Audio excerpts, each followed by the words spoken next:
Sir, आज press वार्ता बुलाई है, क्या है? इसका मुख्य उद्देश्य तो ये है कि कांग्रेस ने एक कवायद शुरू करी है हरियाणा प्रदेश में भी ख़ास तौर पे, जो कि अहमदाबाद में जो अभी कांग्रेस का एआईसीसी सेशन हुआ था, उसके बाद जो संविधान की बात है या जो कास्ट सेंसस की बात है, इनको लोगों तक ले जाया जा सके और जो न्याय पथ का रास्ता कांग्रेस ने चुना है अपने आप को दोबारा से सशक्त करने के लिए और संगठनात्मक रूप से भी जिस प्रकार से जो योजना बनाई गई है, तो उसी के तहत ये आज यहाँ कांग्रेस के हमारे साथियों ने कार्यक्रम किया है।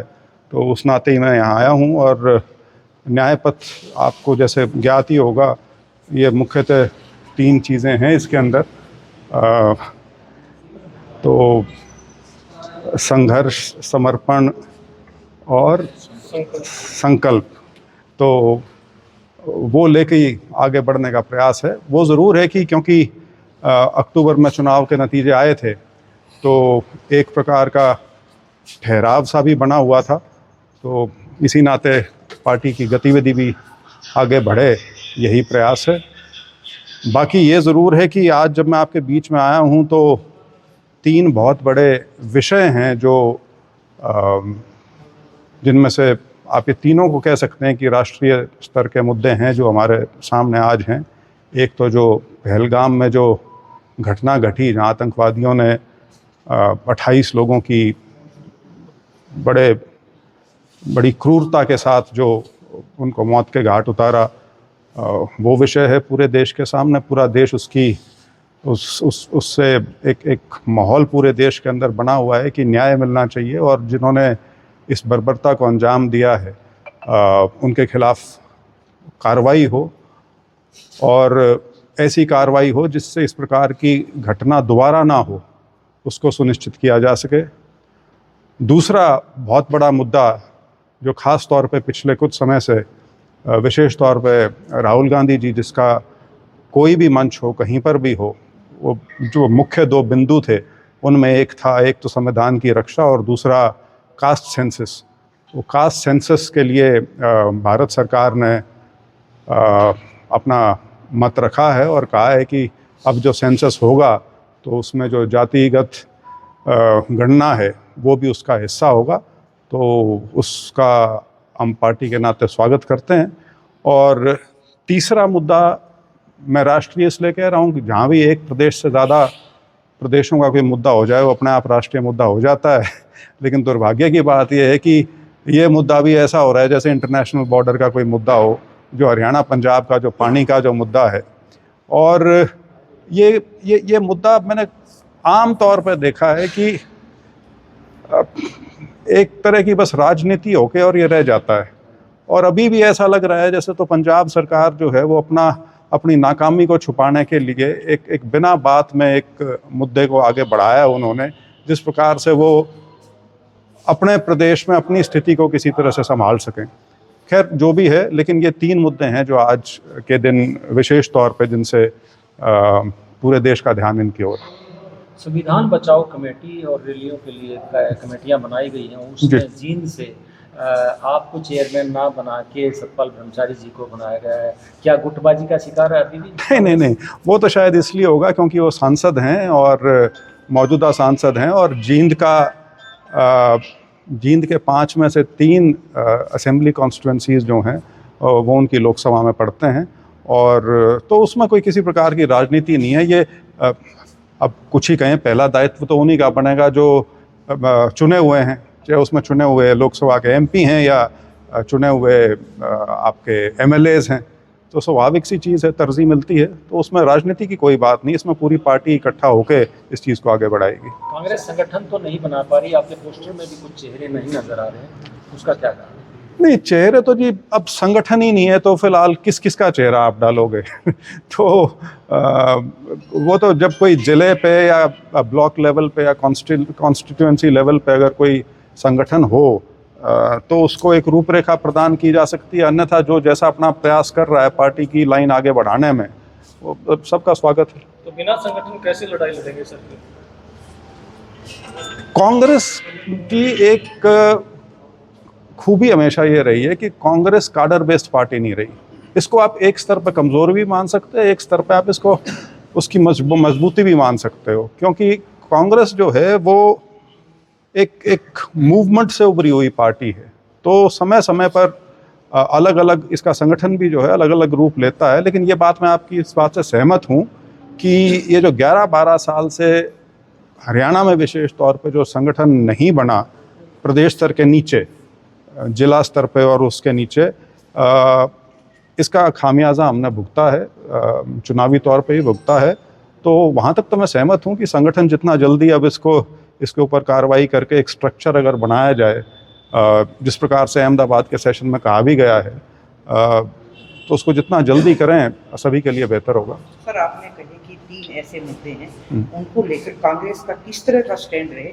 बहुत बड़े मुद्दे हैं, अगर कांग्रेस विपक्ष के तौर पर अच्छी भूमिका निभाती है तो उसके लिए किस तरह की तैयारी? देखिए, एक चीज़ आपने भी देखी होगी, जो सर्वदलीय बैठक हुई दिल्ली में पहलगाम हमले के बाद, जिस प्रकार से पूरे विपक्ष ने सरकार को अनकंडीशनली अपनी सपोर्ट दी है कि जो भी फैसला सरकार इस संदर्भ में लेगी वो उसके साथ हैं। तो ये एक बहुत बड़ी एक सार्थक चीज़ है कि कम से कम पूरे देश को एक प्लेटफॉर्म पे लाके खड़ा किया गया है, जिसमें किसी प्रकार का ना तो मतभेद है ना विरोधाभास है। सवाल बहुत हैं जो पूछे जा सकते हैं, लेकिन फ़िलहाल उन सबको पीछे रखा गया है। और जो एक न्याय की जो मांग है उसको आगे रखा गया है, और उसके लिए सरकार को भरपूर तरीके से सभी पार्टियों ने अपना समर्थन दिया है। तो उस नाते अब ये सरकार के ऊपर है कि वो क्या करेंगे। मैं बिल्कुल इस चीज़ के पक्ष में नहीं हूँ कि बदला आज ही लो और 2 दिन में लो या हफ्ते में लो। सरकार ने जो भी कार्रवाई करनी है, यदि उसके अंदर हमारी आर्म्ड फोर्सेस इन्वॉल्व होंगी तो स्वाभाविक सी चीज़ है। वो जो ग्राउंड के जो फैसले हैं, समय क्या होगा, किस प्रकार से किया जाएगा, उसका निर्धारण वो करेंगे। और जो भी कार्रवाई हो वो सोची समझी हो, लेकिन इतनी प्रभावी ज़रूर हो कि पाकिस्तान की तरफ से इस प्रकार की जो हरकतें रेगुलर बेसिस पे की जाती हैं उसकी दोबारा से पुनरावृत्ति ना हो। वो मानना तो बहुत मुश्किल है कि ऐसी कोई चीज़ हो सकती है कि पूरी तरह से हम उनको रोक पाएँ, लेकिन प्रयास यही हो कि जो डिटरेंस हो, जो एक्शन हो, दोबारा वो ऐसा कुछ करें उसके बारे में 100 बार सोचें। क्योंकि पीछे भी कई बार कार्रवाई की गई है, लेकिन ऐसा लगता है कि शायद पाकिस्तान ने उनसे सबक नहीं सीखा या पर्याप्त नहीं पाया। तो उम्मीद है कि इस बार की जो कार्रवाई होगी वो ऐसी होगी जिससे आगे ऐसी कार्रवाई ना हो, ऐसी घटनाएं ना घटें। उस मारे गए लोगों को शहीद का दर्जा देने की बात कही जा रही है, आप क्या सोचते हैं? देखिए, शहादत जो है वो टेक्निकली तो जो यूनिफॉर्म्ड फोर्सेस के लोग हैं सिर्फ उनके लिए होती है, तो मैं उस बहस में नहीं पड़ना चाहता। शहीद तो यदि हमारे किसी जवान की नॉर्मल ड्यूटी करते हुए मौत हो जाती है, हम उसको अपनी बोलचाल की भाषा में शहीद ज़रूर कहते हैं, लेकिन फ़ौज उनको शहीद का दर्जा जब तक ना दे हम उसको शहीद उस हिसाब से नहीं कहते। तो लेकिन कोई भी देशवासी है, यदि इस प्रकार से कोई घटना घटती है तो पूरा देश उनके साथ है। शहादत का दर्जा मिलना ना मिलना वो एक सरकारी चीज़ है, वो उनको देखना है। भारतीय जनता पार्टी पंजाब में जल के मामले में पंजाब का सरकार का साथ दे रही है और इधर कह रही है कि राजनीति नहीं करनी चाहिए पंजाब सरकार, क्या मानते हैं? देखिए जी, ये तो क्योंकि जो मैंने शुरू में कहा कि वहाँ पे जो सरकार है उसका प्रयास ये है कि अपनी नाकामी को वो इस बहाने छुपा ले, और ये एक ऐसा मुद्दा होता है कि कोई चाहे या ना चाहे सबको इकट्ठा अपने प्रदेश के समर्थन में उतरना पड़ता है, क्योंकि मुद्दा ये फिर पार्टी का नहीं रह जाता, सरकार का नहीं रह जाता, प्रदेश का मुद्दा बन जाता है। तो इसी प्रकार से आज हरियाणा की भी सर्वदलीय बैठक हुई है, मेरे ख्याल से चल रही होगी अभी, तो उसमें भी सभी पार्टियां हैं। तो उस नाते सभी पार्टियां जो पंजाब में हैं उनका एक अलग मत होगा, हरियाणा में जो हैं उनका मत बिल्कुल उससे अलग होगा। तो वो राजनीति तो चल रही है, लेकिन एक प्रदेश के नाते जब दल जुड़ते हैं तो वो थोड़ी सी एक स्थिति अलग हो जाती है। सर, कार्यक्रम चलेंगे आपके, कितने दिन के कार्यक्रम हैं ये जो चलेंगे? नहीं जी, अभी बस शुरुआत की है। आज यहाँ है, 11 तारीख को हिसार में है, 7 तारीख का शायद जींद का हुआ है। आज ही मेरी बात हुई थी सतपाल जी से। तो करीब 41 दिन का है ये जो। हाँ, 1.5 महीने का ये समय रखा गया है इसके अंदर। लेकिन सर, इसमें भी तेरे समर्थक मेरे समर्थक, वो एक पार्टी की तरफ से आ तो गया एक एजेंडा, लेकिन वो समर्थकों के सारे ही ताकत दिखाने की तैयारी। नहीं, देखिए अब फर्क थोड़ा ये है, अब कोई टिकटें नहीं बटनी। ठीक है, पहले जो महत्वाकांक्षी लोग उस नाते थे वो जुटते थे, लेकिन अब सही मायने में जिन लोगों को काम करना है वो करेंगे, क्योंकि ये लड़ाई कोई 6 महीने या 1 साल की नहीं है, अगले 4 साढ़े 4 साल की का संघर्ष है जो दोबारा से पार्टी को करना पड़ेगा। पार्टी एकजुट नहीं दिखाई दे रही है, तो ऐसे कैसे सामना कर पाएगी बीजेपी? नहीं, अभी तो ऐसा कुछ है ही नहीं जिसमें पार्टी की आपको एकजुटता या एकजुटता ना होना दिखे। अभी तो जैसे मैंने कहा कि इलेक्शन खत्म हुए 6 महीने हुए हैं, अभी तो उसका जो असर है उससे ही नहीं निकल पाए हैं लोग। और सिर्फ कांग्रेस की बात नहीं कर रहा, बीजेपी भी नहीं निकल पाई है, क्योंकि उनके भी समझ में नहीं आ रही कि सरकार उनकी बन कैसे गई। तो लेकिन हाँ, ये बात है कि मैं इस बात से सहमत हूँ, संगठन बनना चाहिए, जितना जल्दी बन जाए उतना बेहतर है। कांग्रेस का जो मुद्दा है जातीय गणना का, वो भी बीजेपी ने सर्जिकल स्ट्राइक करके हथिया लिया है। अब कांग्रेस कैसे आगे बढ़े? इसको वैसे तो मैं सिर्फ इतना कह के समाप्त कर सकता हूँ कि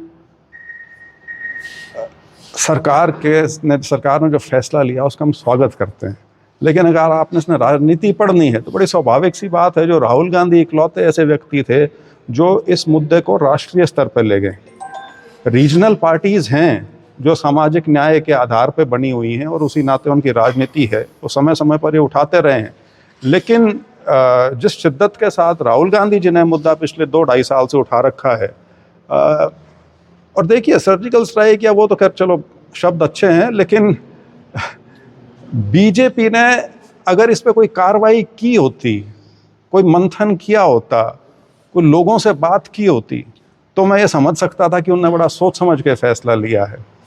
आज की स्थिति में एकदम से फैसला जो लिया, अब उसका कारण क्या रहा, मैं उसमें जाके विवाद नहीं खड़ा करना चाहता, लेकिन इतना ज़रूर है कि उन्होंने कोई ज़्यादा खुश मन से नहीं ले रखा होगा फैसला। सर, आप कह रहे हैं कि बीजेपी ने जो है सरकार कैसे बनाई उनको खुद समझ नहीं आ रहा, लेकिन डिफेंडर होता तो ये कह रहे हैं कि बीजेपी ने मैनेज करके सरकार बनाई है, तंत्र जो है वो दुरुपयोग किया गया है। नहीं, कोई एक कारण नहीं होता जब इस तरह का नतीजा है, ख़ास तौर पे हरियाणा में, क्योंकि जिस प्रकार का माहौल था वो सर्वविदित था, सबको दिख रहा था। वोट डलने के बाद भी जिस प्रकार से एग्जिट पोल्स आए, मुझे तो ध्यान नहीं कि कोई भी एग्जिट पोल ऐसा हुआ हो जिसने मुकाबला भी दिखाया हो, लेकिन उसके बावजूद भी नतीजे ऐसे आए, तो हो सकता है एक प्रशासनिक तौर पे कुछ हुआ हो। ईवीएम का एक वो मुद्दा है जो हमारी पार्टी ने राष्ट्रीय स्तर पे उठा रखा है, लेकिन ईवीएम का मुद्दा एक लंबी लड़ाई का हिस्सा है। ईवीएम का जो फैसला है उसका होना ना होना, वो या तो किसी ना किसी समय न्यायालय के स्तर पे उसका निर्धारण होगा, या व्यवस्था यदि बदलती है तो तब होगा। लेकिन पार्टी का वो एक कंसिस्टेंट स्टैंड है कि पार्टी ये चाहती है कि जो वोटिंग है वो ईवीएम की बजाय जो बैलेट पेपर है, पुराने वाला जो सिस्टम है, उसके आधार पे हो। और मैं इसमें आपको 2 चीज़ें ज़रूर कहना चाहूँगा। आपको ध्यान हो, आज से करीब 1 साल पहले, आज के दिन दुनिया की टेक्नोलॉजी में सबसे बड़ा नाम इलॉन मस्क का है। इलॉन मस्क से किसी ने सवाल पूछा था इलेक्ट्रॉनिक वोटिंग मशीन्स के बारे में, और उसने कहा था कोई मशीन दुनिया की ऐसी नहीं है जो हैक ना हो सके। और दूसरा, अभी महीना पहले जो उनकी अमेरिका की नई सरकार जो बनी, उसमें जो उनकी सिक्योरिटी हेड हैं तुलसी गैबर्ड, उससे भी ये सवाल पूछा गया था शायद किसी पार्लियामेंट्री कमेटी में कि हम क्यों ना इलेक्ट्रॉनिक वोटिंग की तरफ जाएं। तो उन्होंने भी बिल्कुल स्पष्ट मना किया है, यही कह के कि मशीन है, इसके साथ छेड़खानी हो सकती है, इसको हैक किया जा सकता है। तो जब पूरा पश्चिम और अमेरिका और सारे जो विकसित देश हैं, और हम किसी भ्रम में ना रहें, वो टेक्नोलॉजी में हमसे बहुत आगे हैं, वो यदि आज तक अपने आप को या अपने सिटीजन्स को नहीं बना पाए हैं इलेक्ट्रॉनिक वोटिंग की तरफ, तो वो इसी वजह से है कि वो नहीं चाहते कि जो लोकतंत्र का मूल आधार है, इलेक्शन की प्रक्रिया जो है, उसके ऊपर सवालिया निशान उठाया जा सके, इसलिए वो उस पर नहीं आए हैं कभी भी। लेकिन हमारे यहाँ करीब 20-22 साल से चल रहा है, तो इस नाते वही बात है, बहुत से ऐसे संस्थाएं हैं जो उसको छेड़ना नहीं चाहती, उसमें इलेक्शन कमीशन भी एक है कि ठीक चल रहा है, चलने दो। लेकिन हमारी पार्टी का बिल्कुल ये मत है कि ईवीएम की बजाय हमें जो बैलेट पेपर की जो वोटिंग है उस पर जाना चाहिए। विजेंद्र जी, आप खुद प्रशासनिक अधिकारी रहे हैं, अभी हरियाणा में सोशल मीडिया पे एक बहुत गर्म मुद्दा है, बीजेपी नेता द्वारा एक पुलिस अधिकारी से माफी सरेआम मंगवाई गई, आप क्या करें? निंदनीय है। मतलब किसी भी, देखिए, प्रशासन का, चाहे प्रशासन सिविल एडमिनिस्ट्रेशन हो या पुलिस एडमिनिस्ट्रेशन हो, प्रशासन सिर्फ कानून कायदे और डंडे से नहीं चलता। प्रशासन का एक इकबाल होता है। यदि आपने उसको ही ख़त्म कर दिया, और सिर्फ ख़त्म नहीं कर दिया, उसकी जगहसाई करवा दी, मतलब उस नेता को साथ में बिठा के, वो नेता भी क्या है मुझे नहीं पता, उसका ऑफिशियल दर्जा क्या है मुझे नहीं पता, और इस तरह की यदि बात आप पब्लिकली करवाते हैं, प्रशासनिक अधिकारी से माफ़ी मंगवाते हैं, तो पुलिस के मनोबल के ऊपर क्या उसका असर पड़ेगा आप सब समझ सकते हैं।